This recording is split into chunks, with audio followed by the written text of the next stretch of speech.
Hey, folks. I know it's been a while, but thanks for, of course, having me back. Text Color, we're back at having our sessions. And last we left off, I believe, we wanted to start it off of doing the CCNA sessions fresh or what have you. So, the last session we talked about the OSI model, what have you, went in deep on how each of them, relate to each other.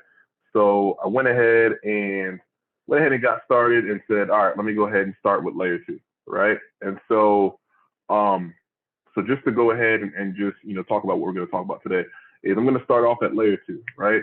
Again, this is touched on the CCNA or what have you. So we're going to start off small, start off slow, and before we touch on different things within layer two, I want to start off first with the switch, right? Switch was discussed before; it was a layer two device. So I'm going to show you guys, and of course, what I mentioned in the Slack is how does a switch learn MAC addresses, right?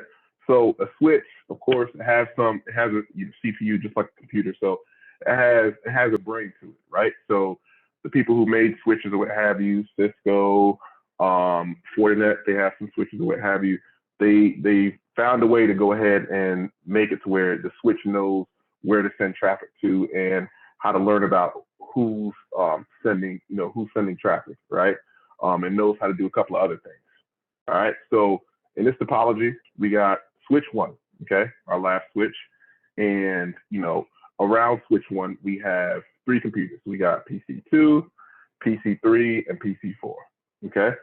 And so what I want to do is, again, I want to show you guys how the switch learns MAC addresses, right? And how it knows where to send it, right? And what happens there, okay? So we have our switch. We're in the CLI of switch one, okay? And so I have each of my PCs powered on. I'm going to go ahead and show you guys that. So this is PC2. PC2, of course, has an IP address, so it's able to do pings and stuff like that. But again, we're still at layer two. I don't want you guys to too much focus on layer three. All right, so we got PC2, and we have PC4, right? Has an IP address, okay, but we're not worried about that, right? And PC3 has an IP address, but we're not worried about that, right? They have MAC addresses, but we're going to look at that later, right? So as you guys would guess it, there's a way to, of course, go ahead and look at, what MAC addresses a switch knows. So that command would be show MAC address table. And of course, whenever you're typing, a command in, you always shorthand it by pressing tab and then go ahead and finish it, right? So this right here, of course, is the MAC address table, right? And this is where any MAC address, right? We're still at layer two. Any MAC address that's learned through the switch would be set here, right? And this is where the brain of the switch starts to show itself. It would know, hey, it's on this port, it's on this VLAN, here's the MAC address. And for the type, this is how I learned the MAC address, right? So it'll tell you all of that, right? So what I'm going to do is a test first. I'm going to go ahead and connect, right, PC2 and PC3.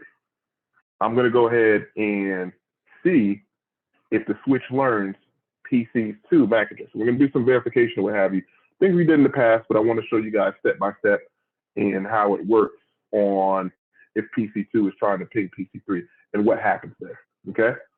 So first things first, I like packet captures. So I'm going to go ahead and start some packet captures on some interfaces. So I'm going to go ahead and plan to go ahead and plug in PC3 and PC4 into gigabit 01. That's going to be PC3. Oh, press the wrong button. So I'm going to go ahead and start this packet capture on gigabit 0/1. All right, and that's going to be PC3. See if it pops up. Give it a minute. There we go. All right. Give it its own browser. Oh, Daddy,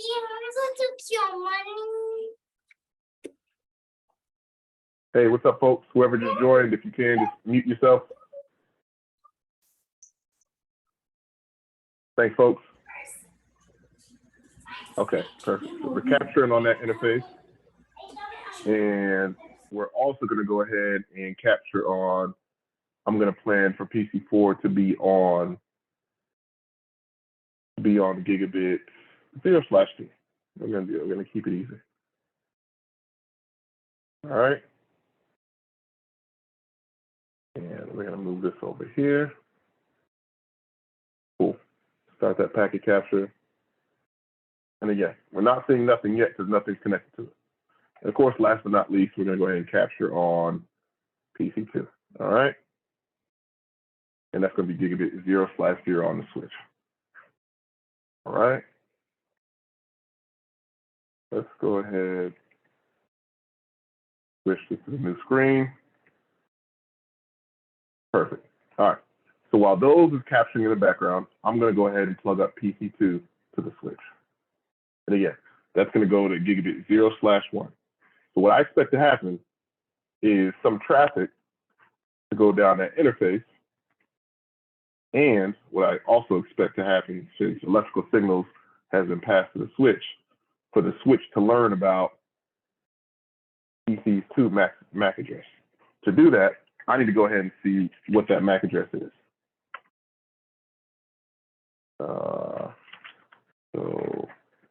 Okay, cool. All right, so I got the MAC address pulled here. All right, so we're gonna do a little side by side. Now let me go ahead and pull up the switch, right? Because again, we're still staying at layer 2. I don't care about the IP address. I care about the MAC address. This is my favorite thing right now. All right, so we got the confirmation of the switch, right? Cisco switch is telling us, hey, you plug something into gigabit 0/1, right? And that port is up, okay? Let's see if we see it in our MAC address table. We don't see anything yet, okay? Nothing yet, nothing at all, all right? So let's go ahead and force some signals to go down that physical cable, okay? So let's go ahead, ping randomly. Okay, all right, we're starting to see some traffic, see some ARPs, what have you. So great. So now we can verify traffic is going down, right? So with that said, right, the switch should have picked up the source MAC address, right, of this destined traffic, right? And my destination is 192.168.1.254, right? But my source, right, my source is the MAC address of PC2, right? We'll talk about ARPs later because, of course, that's going to look a little bit different. But what I expect to see if I get into the switch is a MAC address for PC2 now that I'm sending signals out of it. And so we see it, right? So now, right, the switch started building its MAC address table, okay? So now we have that. But, right, so how does the switch learn the MAC address of the destination, right? It needs to know where the destination sits, right? It needs to get a response from the destination, right? Again, we're still staying at layer 2. We're not going to layer 3, right? The key thing here, right? And of course, for everybody that's studying the CCNA, CCNP, CCIE, something that I read up on a few books and talked to a couple colleagues about is the switches only build their MAC address table only by source MAC addresses. They don't build it by destination addresses, only source MAC addresses. What does that mean? So if PC2 is pinging PC3, the switch, if I'm pinging PC3, PC2, if the source is PC2 MAC address and the destination is PC3 MAC address, that first packet, the switch 1 is not going to know, it's not going to know where PC3 is. It's only going to learn it whenever PC3 becomes the source, or in this case, whenever it responds back to the pings. All right, so let's test that. Let's go ahead and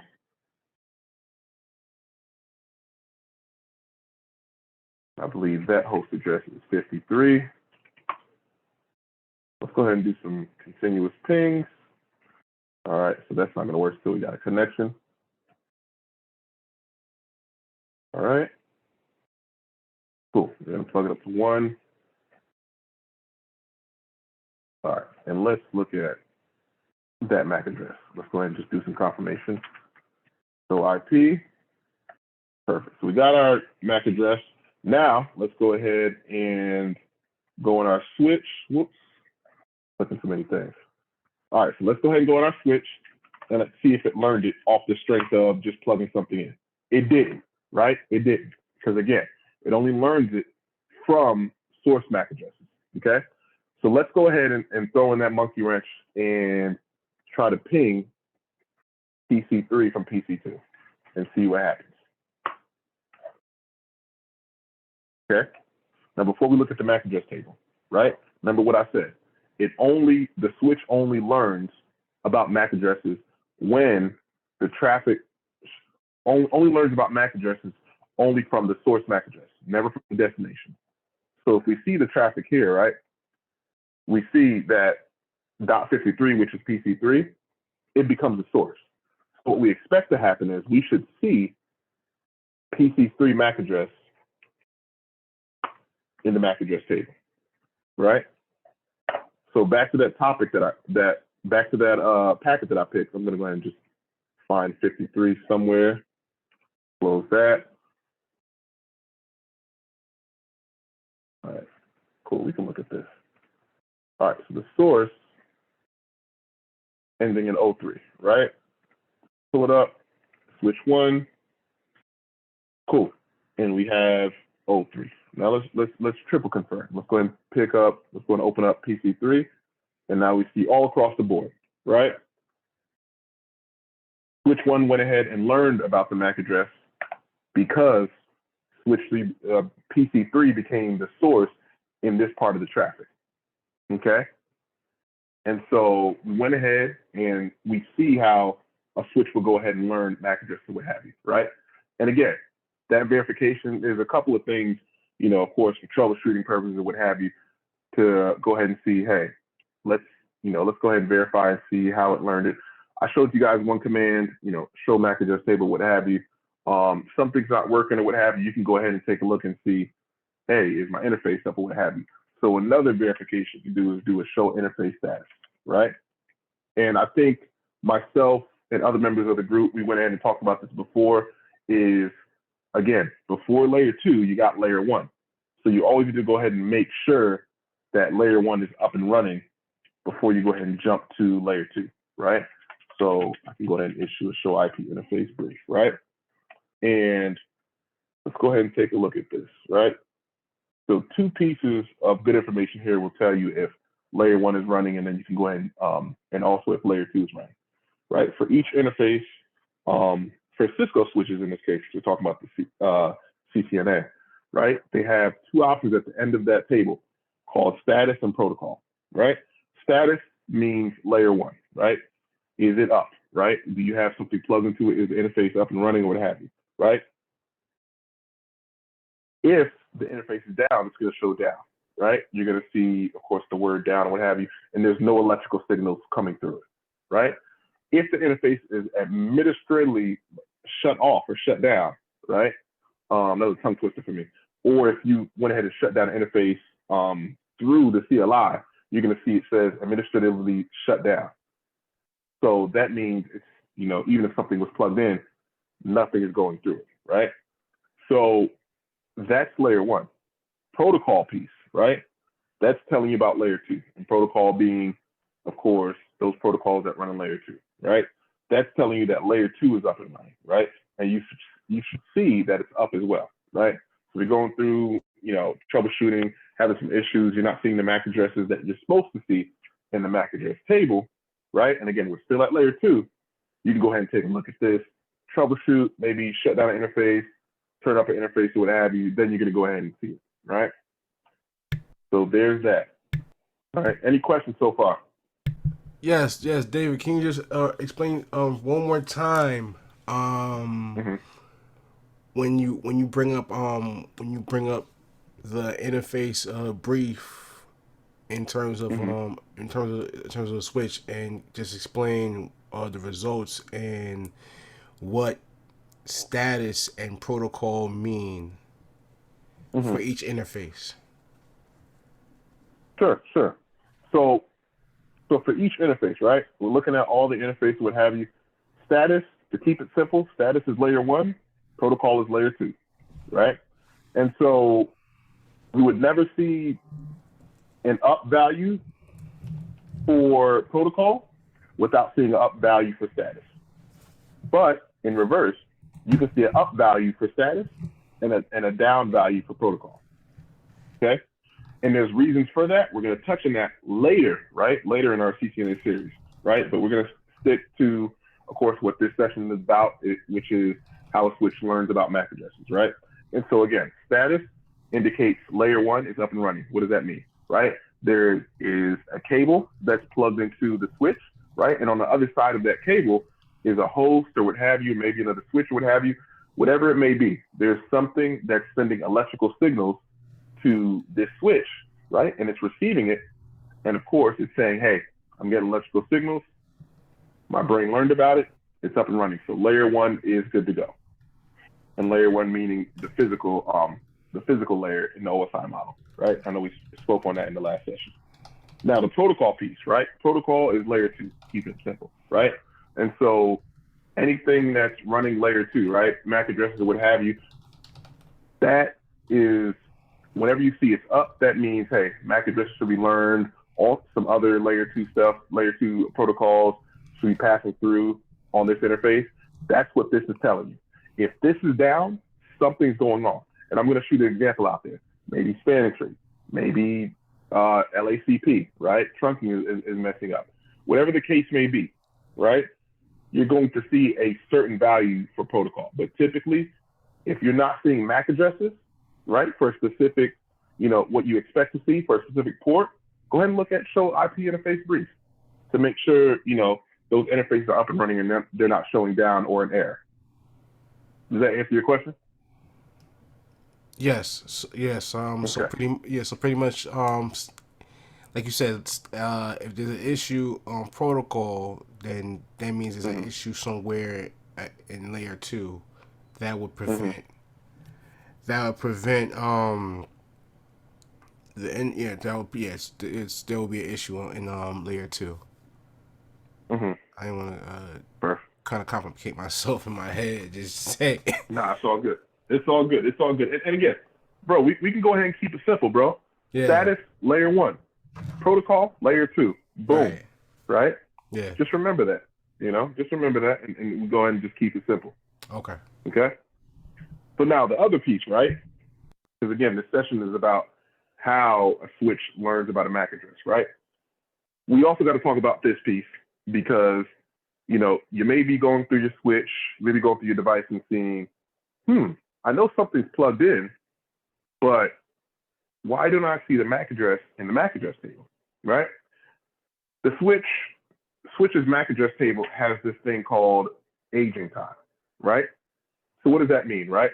So basically, aging time is a time basically that says, hey, if I don't see any traffic for this specific MAC address, right, for 5 minutes or 300 seconds, and we're going to go ahead and take a look at how you can verify that for 300 seconds, we're going to go ahead and take this out the MAC address table, right?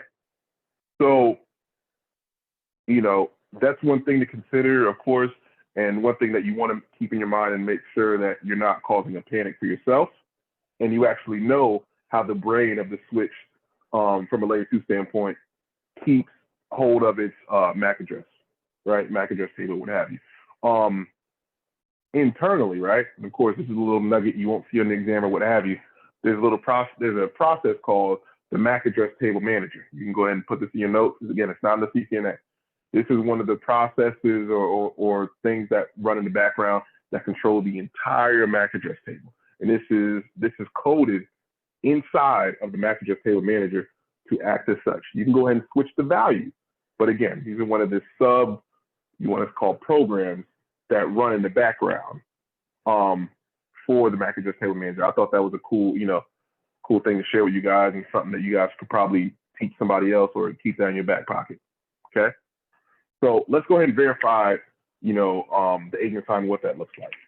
So that command, right, we're going to go ahead and question mark it out, right? Because again, all engineers don't know everything. So sometimes we need to go ahead and take a look. So we know we want to go ahead and take a look at the MAC address table, but our goal is to look at the aging time. So let's see if the CLI, if we go ahead and hit the question mark, which the question mark would give us a list of commands that we have available to us. And let's see if it shows any command for the aging time. Cool. So right here, we have a section to where we can go ahead and put aging time. That's the command. And what it's doing is it's going to go ahead and show us the parameters for the aging time of the MAC address table. Okay. So let's go ahead and put that. I'm going to go ahead and tab it out. And we see we verified here, right, that aging time is 300. Okay. So 300 seconds equaling 5 minutes. After that 5 minutes is up, boom. If we don't see any traffic, that's showing the source MAC address, because again, that's how Switch learns about MAC addresses. If we don't see anything from that source MAC address, we're going to go ahead and wipe it from the MAC address table. Okay. So we can go ahead and test it. I want to go ahead and see if I believe it's been close to 5 minutes since I've been talking. We're going to go ahead and see if it goes ahead and wipes out or what have you. And of course, we're looking at the packet captures here. I don't see any traffic. So we're going to give it some time, check it in about 3 or 4 minutes, see if it goes ahead and pops up.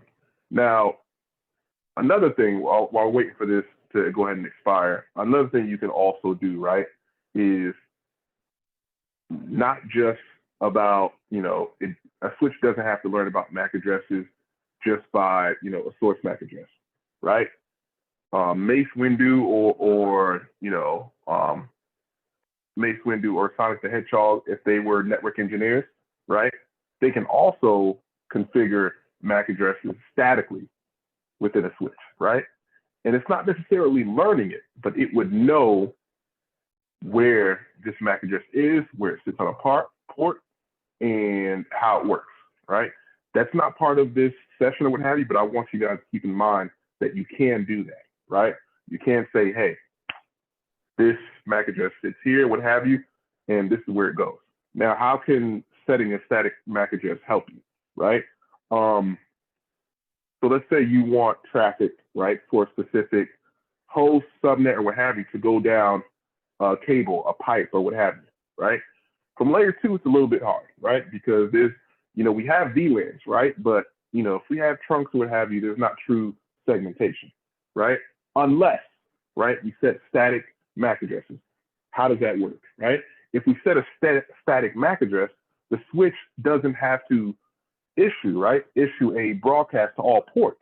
And we're going to touch on that in future sessions on how Switch handles unknown unicast messages. We'll touch on that later. But whenever a switch goes in and receives a frame, right? I'm going to keep it at layer 2. We're going to say the terminology right. Receives a frame and it doesn't have the destination frame in its MAC address table. It's going to go ahead and shoot, right, that traffic, right, that traffic that was for the destination out all ports, and hopefully somebody responds.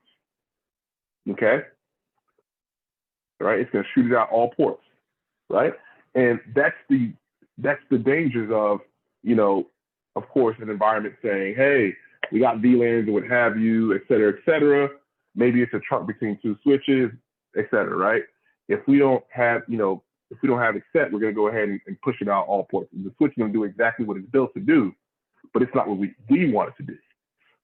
I can go ahead and say, hey, traffic for VLAN, et cetera, for this MAC address, it needs to go out just this port. Here's how you reach. Maybe the next hop is a trunk to the firewall. Go down this port. Here's the MAC address. I could set it to where, from a layer 2 standpoint, that'll be true segmentation, where I'm telling the switch only send traffic that way. There would never be no broadcast, right? If there's any aging time, aging time won't affect that because it's statically set on the switch. Does that make sense? So you're saying that in certain instances you could actually statically route or statically switch. You could actually statically set a MAC address on the interface? 100%. Yeah, and it's not so much the interface. You're setting it on the actual switch. You would go into global configuration mode, and you would say, hey, all traffic destined for, and we can do it in a little bit. I'll show you. And again, setting static MAC address is not part of the lesson, but we can go ahead and do it, so I can show you. But you can set it to where if I go ahead and set the MAC address, right, for PC4, right, and let me pull up PC4. I set it for PC4 here, right, and PC4 hasn't been plugged into the switch, right, and it knows where to send it, right, even without learning about the source MAC address. You won't see any broadcasts or ARPs or anything. You won't see any broadcasts sent to PC3. Of course, you'll see an ARP or what have you, that first initial ARP, but you won't see the switch saying, oh, I don't see this traffic, never, I don't see. I know where to send it. I'm cool. I know what you're looking for. We're going to send it always down there. Does that make sense?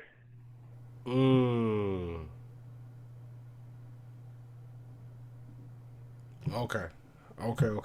So pretty much you can set it to send without even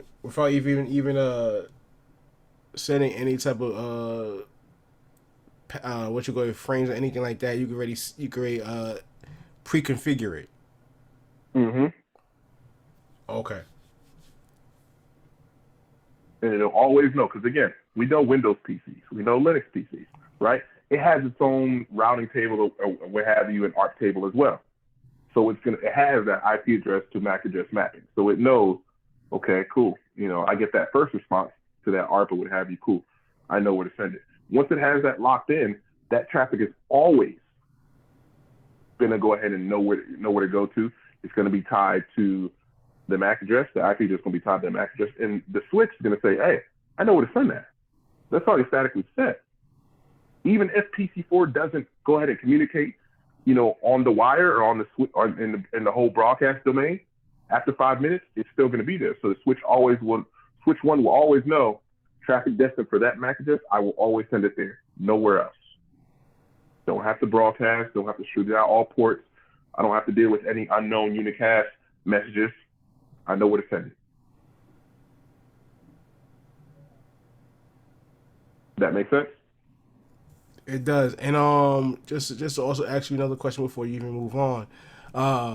If that's the case, right? Also, if that's the case, could you, with that piece of information, you can also statically set that MAC address onto the MAC address table, so that way it could be there, so you don't have to worry about, okay, well, it doesn't really have to learn it in a sense because it's already there. Yeah, you can, right? But and that's a good point you bring up. But think about the legwork, right? Think about the legwork. Let's say you have a data center switch, right? And maybe you want to do that to make sure, hey, traffic always going to go here, right? But think about, and let's say you have 19 servers, right? Each server, each rail, right, has maybe 4 ports going up to the switch. Think about the management on that, the admin overhead. That's a lot.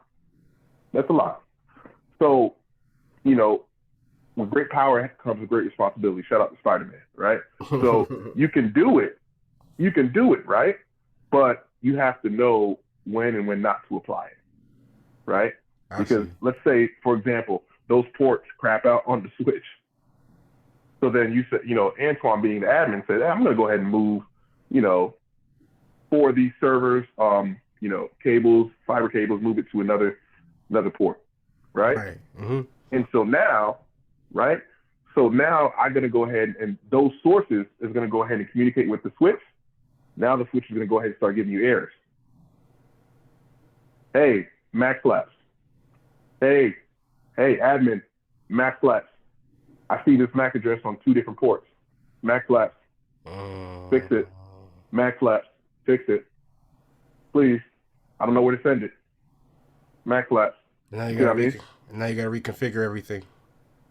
Exactly. Or let's say you haven't, of course, and of course I've seen it in my environment, and of course other environments I worked in, and I'm sure you have seen it as well.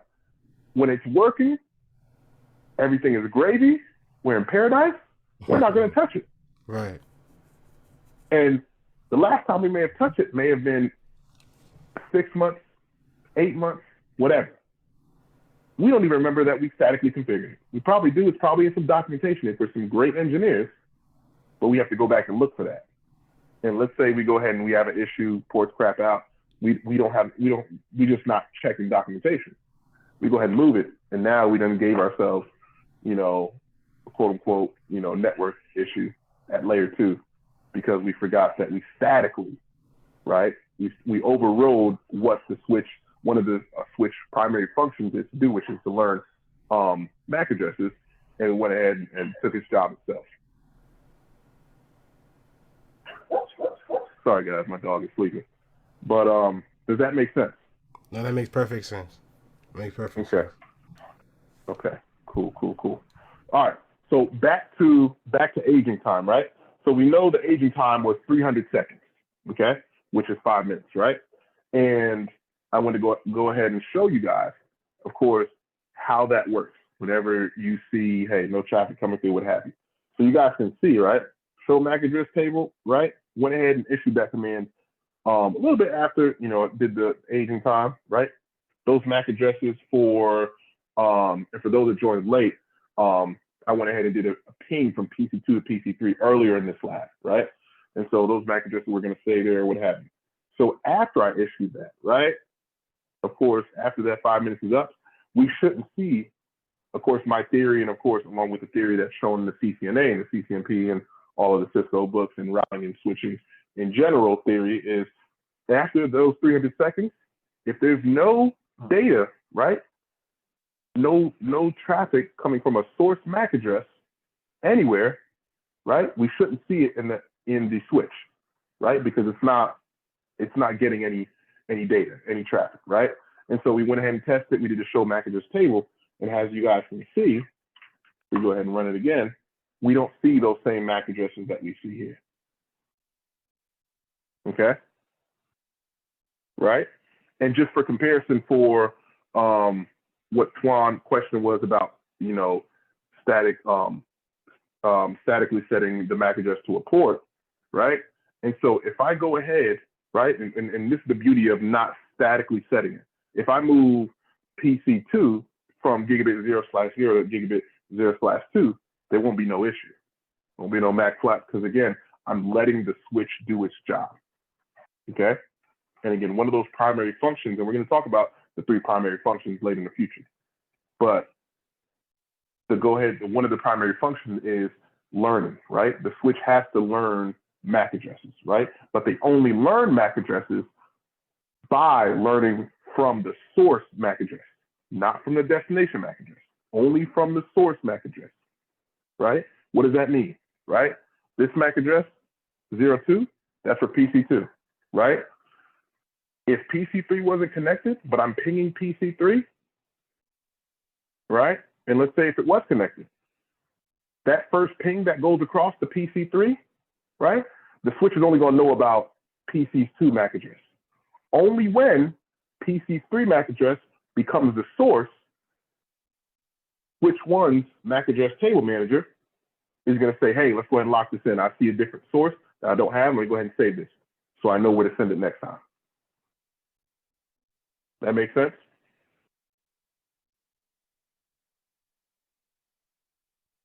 Okay. All right. Yes. So that makes sense.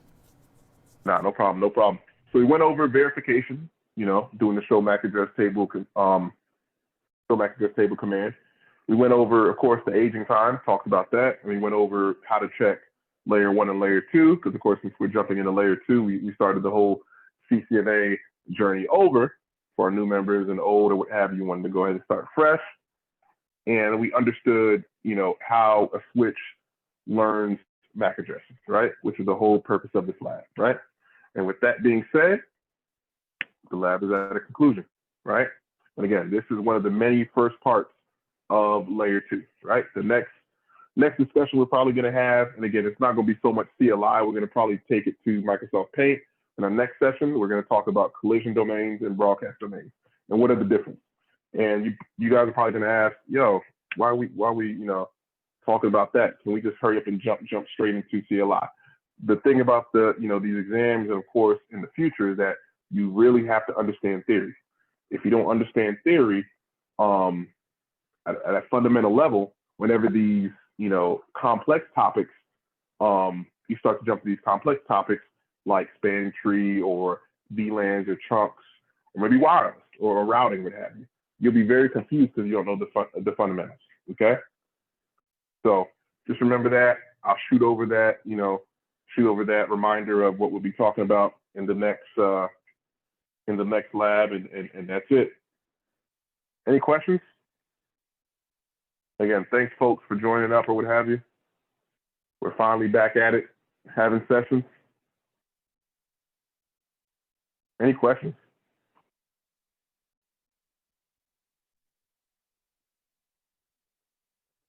All right, folks. Well, I'll take that as you guys are all good, and I will go ahead and end this, and I will see you folks later, man. Thank you, dude. Appreciate it. Nah, no problem. Thanks, folks. David. You guys have a great night. Have a no good problem. one. My pleasure. There you go.